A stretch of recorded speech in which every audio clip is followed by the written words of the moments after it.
High everyone, welcome back to my channel. तर 2-3 दिवस आजारपणाचे सरले आणि आता लगेच मी कामाला लागले. तर खरंच तसं नाही आहे. तर मी बऱ्याच दिवसापासून दिवसभर आराम करायचे, संध्याकाळी उठायचे कारण की खूपच असा आजारी आणि थकवा असा आलेला होता. पण आज मी जरा सकाळी उठले, थोडंसं बरं वाटलं. मग स्वयंपाक वगैरे केला. स्वयंपाकात मस्त आम्ही गरमागरम मेथीची भाजी केली होती आणि तसंच मी आता पोळ्यासुद्धा बनवत आहे.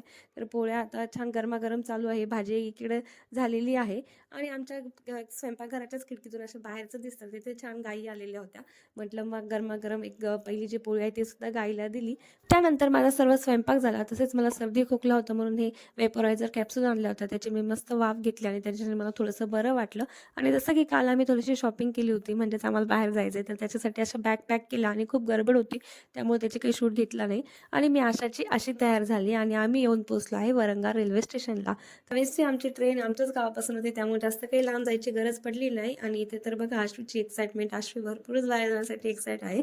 तसेच आता आमची ट्रेन आली. आम्ही ट्रेनमध्ये आमच्या सीटवर वगैरे बसलो. त्यानंतर सर्व बॅग वगैरे ठेवल्या आणि लगेच आश्वीचं खाण्यासुद्धा सुरुवात झाली.